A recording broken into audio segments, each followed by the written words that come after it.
Aleluia, aleluia, aleluia. Eu vos escolhi a fim de que deis no meio do mundo um fruto que dure. Aleluia, aleluia, aleluia.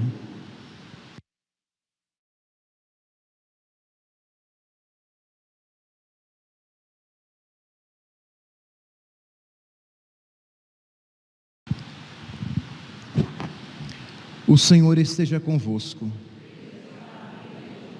Proclamação do Evangelho de Jesus Cristo, segundo Lucas.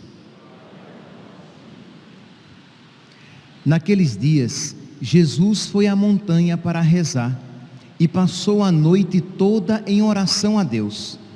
Ao amanhecer, chamou seus discípulos e escolheu 12 dentre eles, aos quais deu o nome de apóstolos: Simão, a quem impôs o nome de Pedro, e seu irmão André, Tiago e João, Filipe e Bartolomeu, Mateus e Tomé, Tiago, filho de Alfeu, e Simão, chamado Zelota, Judas, filho de Tiago, e Judas Iscariotes, aquele que se tornou o traidor. Jesus desceu da montanha com eles e parou num lugar plano. Ali estavam muitos dos seus discípulos e grande multidão de gente de toda a Judeia e de Jerusalém, do litoral de Tiro e Sidônia. Vieram para ouvir Jesus e serem curados de suas doenças. E aqueles que estavam atormentados por espíritos maus também foram curados. A multidão toda procurava tocar em Jesus, porque uma força saía dele e curava a todos. Palavra da salvação.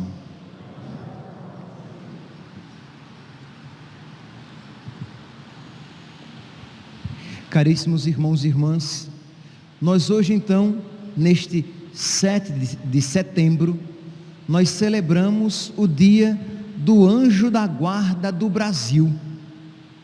É fé católica que Deus concede a todos nós um anjo da guarda, para que ele, como nós rezamos na oração do Santo Anjo, para que ele nos guarde, nos guie, nos defenda, nos ilumine, para que ele nos ajude a ir para o céu.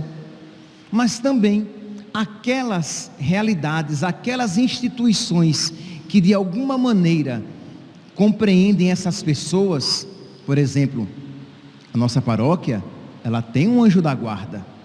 São João Maria Vianney, ele rezava pelo anjo da guarda da sua paróquia. Padre Pio, que nós podemos encontrar vários relatos em que ele cita essa realidade do anjo da guarda pessoal e do anjo da guarda de instituições, de países, de nações. O anjo de Portugal, existe até a festa litúrgica do anjo de Portugal. Pois bem, então o Brasil, esta nação, recebeu de Deus esse anjo, o anjo do Brasil, para que ajude esta nação, para que nos ajude a nós brasileiros, como nação, a cumprir a nossa vocação, para que nós cheguemos ao céu. Então, meus santos, hoje, de uma maneira especialíssima, neste 7 de setembro, nós rezamos então pela nossa nação. Nós pedimos a intercessão do nosso anjo da guarda pessoal e do anjo da guarda dessa nação, para que nos reja, nos governe, nos ilumine, nos encaminhe para Deus. Então, meus irmãos, hoje todo brasileiro, dessa maneira particularíssima, reza pela sua nação, para que ela seja cristã, para que ela seja católica, para que as nossas instituições e para que os nossos dirigentes, os nossos governantes sejam abertos às inspirações do Espírito Santo, para que nós possamos cumprir a missão para a qual nós fomos criados individualmente, e esta nação foi criada e atinge então a sua vocação. Meus irmãos, nós vemos Talvez nós nunca tenhamos esperado tanto um 7 de setembro do que nesses últimos anos, porque ultimamente nas redes sociais e nas mídias sociais, muito sobre isso se fala, e os cristãos, de um modo particular, meio inquietos com tudo isso, e nós vemos que em alguns lugares, algumas pessoas gostam de dizer, até com certo ar de autoridade, que essas realidades políticas, né, que estão acontecendo, essas manifestações políticas, e isso os cristãos não devem se envolver, porque cristão não se envolve em política. Ora, meus santos, isso não é verdade, isso não é nem doutrina católica. A doutrina católica não ensina, nunca ensinou que os cristãos não devam se envolver em política. Muito pelo contrário, nós temos todo um tratado, um ensinamento de doutrina social da igreja, em que os cristãos podem e devem se manifestar politicamente, se posicionar politicamente, porque nós sabemos que a postura política de uma nação interfere diretamente na vida da igreja, que a postura política de uma nação interfere diretamente na liberdade de evangelização da igreja. Um país comunista, um país contrário à fé católica, tornará a evangelização muito mais difícil. Consequentemente, a salvação das almas estará comprometida. Então não é verdade de que os cristãos não devam se posicionar e se envolver na vida política do seu país, e não é verdade de que os cristãos não devam gritar contra aquilo que eles veem ser contrário à dignidade do homem e os valores cristãos sobre os quais a nossa nação está tão bem fundamentada. O Brasil nasceu cristão, o Brasil nasceu católico, e nós não podemos simplesmente nos silenciar quando temos a ocasião de lutar pelos valores cristãos e da dignidade da pessoa humana. Se vocês, um exemplo muito próximo a nós, imagine se os católicos pensassem que não deviam se envolver em questões políticas, se os católicos do México, lá com o presidente maçônico e anticlerical Plutarco Elias Calles, perseguindo os cristãos, perseguindo a igreja, impedindo que os cristãos vivessem a sua fé, e perseguindo e maltratando fisicamente, matando os sacerdotes e os cristãos. Imagine se os cristãos não se levantassem e não tivessem gritado: viva Cristo Rei, viva Cristo Rei e Nossa Senhora de Guadalupe.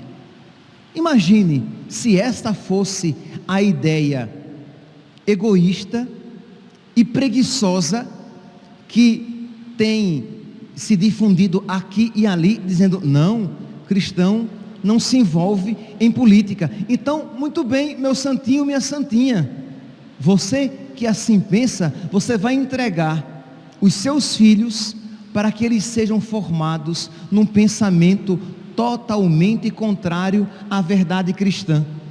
Ideologia de gênero, revolução sexual, práticas homossexuais, aborto, drogas. É isso que vocês querem para esta nação? É isso que vocês querem para os nossos filhos? Acredito que não. Acredito que nós precisamos então rezar sim pela nossa nação E isso estamos fazendo, mas esta não é a única postura, é a principal, sem dúvida. É a postura sem a qual nenhuma outra serve. Sem oração, nada mais tem serventia. Então a primeira postura, a principal postura é a oração. Repito, postura sem a qual nenhuma outra é boa. Mas a outra é também necessária, que nós, por meios lícitos, por meios pacíficos, mas vigorosos, quando necessários forem, que nós nos manifestemos. Mas há quem diga assim: não, padre, tudo bem que os católicos se manifestem politicamente, mas os padres não devem se manifestar politicamente. Calma, a doutrina católica diz que os padres não podem se envolver em política partidária, mas não que eles não manifestem a sua opinião naquilo que toca os valores. Ora, como é que um padre católico pode ficar calado diante de partidos que promovem o aborto, a ideologia de gênero, o ensino perverso de sexualidade desregrada nas escolas, a promoção dos anticoncepcionais e da sexualidade livre, diga-se, perversa, promíscua? Como é que os partidos comunistas, como um sacerdote católico pode ficar calado diante disso? Ele precisa dizer: católicos, nós não podemos participar de partido comunista. Um católico não pode ser comunista. E é claro que quando isso ele diz, de alguma maneira, uma posição política ele está tendo, mas isso é óbvio, ele é um cidadão, e ele, ao manifestar a sua fé, ela terá, de alguma maneira, algumas consequências políticas, sem sombra de dúvidas. Então percebe, meus santos, que é simplesmente uma tentação da nossa preguiça e egoísmo de, para evitar problemas, eu me calo. Para evitar problemas, eu fico inerte, silencioso. Mas nós não evitaremos os problemas. Nós apenas, talvez, iremos protelar, postergar, deixar para amanhã o problema que virá, o mal que virá. Vocês podem imaginar o que é uma igreja, o que é a igreja católica nos países como a Coreia do Norte, em que ser católico é crime. Vocês podem imaginar o que é ser católico na China, onde os católicos são perseguidos porque são católicos, onde eles não têm a liberdade de ensinar o credo católico. É porque nós estamos iludidos, achando que o mundo é isto que nós estamos vivendo, que já está ruim, mas que nós dizemos: mas não está tão ruim assim, mas que já está ruim, já estamos, a nossa liberdade já está sendo tocada, porque isto aqui que eu estou falando, não obstante não seja crime, pode ser cancelado. Por quê? Porque eu estou ousando pensar diferente e falar algo diferente que está na cartilha deste governo mundial que rege as mídias, as big techs, as grandes organizações midiáticas e os grandes governos que detêm o dinheiro do mundo em suas mãos. Então, meus santos, nós precisamos rezar, mas precisamos também militar. Nós somos igreja militante. Nós precisamos pregar o evangelho, nós precisamos pregar a doutrina social da igreja. Nós precisamos lutar para que tenhamos liberdade, para que a nossa liberdade não seja cerceada. Liberdade espiritual, mas liberdade também no mundo, para que o evangelho seja pregado. Nós, na nossa quaresma de São Miguel, nós estamos várias vezes rezando, né? Mas aqui na página, não sei se vai diferir de acordo com a edição de cada um, mas na página 71, nós rezamos assim: que vossa igreja vos sirva em tranquila liberdade, nós vos rogamos. Ouvi-nos, Senhor. Que vossa igreja vos sirva em tranquila liberdade, isto é, que tenhamos tranquila liberdade para pregar o Evangelho, que tenhamos a tranquila liberdade de sermos católicos. Nós não queremos ser uma Venezuela em que os cristãos estão sendo perseguidos, em que os católicos estão sendo perseguidos. Nós não queremos ser Cuba, em que os católicos são perseguidos. Padre, mas não diz isso porque é politicamente incorreto. Mas é o que está acontecendo. Os cristãos católicos são perseguidos na Venezuela, igrejas estão sendo quebradas, sacerdotes que ousam pregar aquilo que o governo não quer são perseguidos, são expulsos. Em Cuba mesmo, por esses meses, cristãos foram, é só vocês jogarem na internet, vocês vão ver cristãos que foram obrigados a comer páginas da Bíblia enquanto eram espancados. Simples assim. Então nós não queremos isso para nós. Nós sabemos que a liberdade é fundamental, liberdade de pensamento, liberdade de ideia, liberdade de fé, liberdade da imprensa. Nós não queremos ser um país em que, perdendo a liberdade, nós nos tornaremos como os cristãos em países islâmicos, em que a conversão é proibida, e que quando os cristãos são tolerados, mas a conversão proibida, e os cultos celebrados à porta fechada. Então, meus santos, imagine, no México, na época de São José Luiz Sanches, e depois ainda, era proibido o sacerdote andar de batina, porque era uma manifestação pública de fé. Ele poderia usar dentro da igreja, na rua não, porque na rua ele estava ostentando a sua fé católica. Vocês percebem isso? Então aqui não é uma luta partidária, de partido A ou partido B, aqui é uma luta por liberdade. Porque nós sabemos muito bem, repito, que a postura política de uma nação afeta diretamente na nossa vivência religiosa, nas nossas práticas religiosas.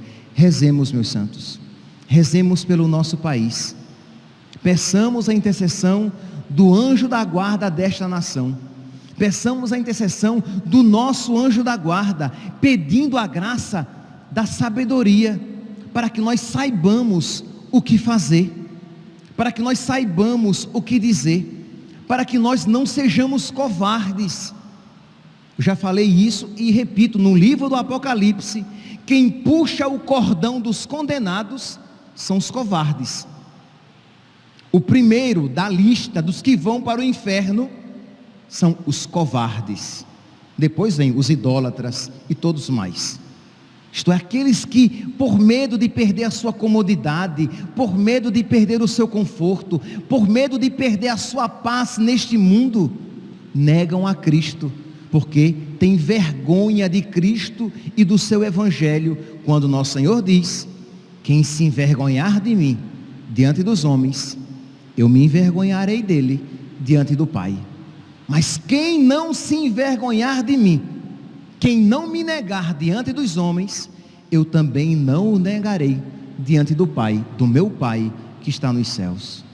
Que o nosso anjo da guarda, que o anjo da guarda da nossa nação interceda por nós. Que nós hoje, neste 7 de setembro de 2021, nós tiremos este dia de uma maneira particular para rezar pela nossa nação.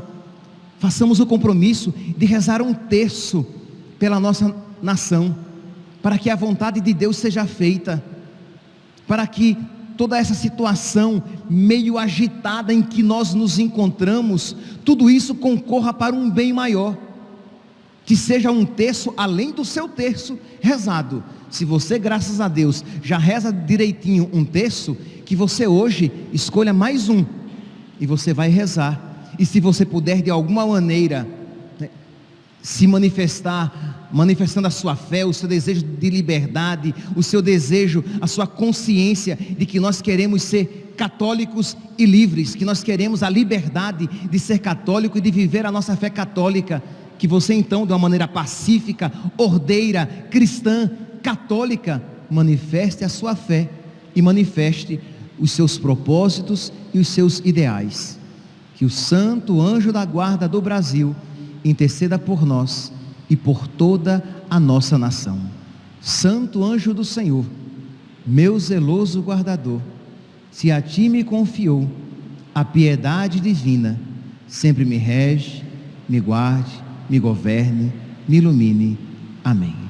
Louvado seja nosso Senhor Jesus Cristo, para sempre seja louvado.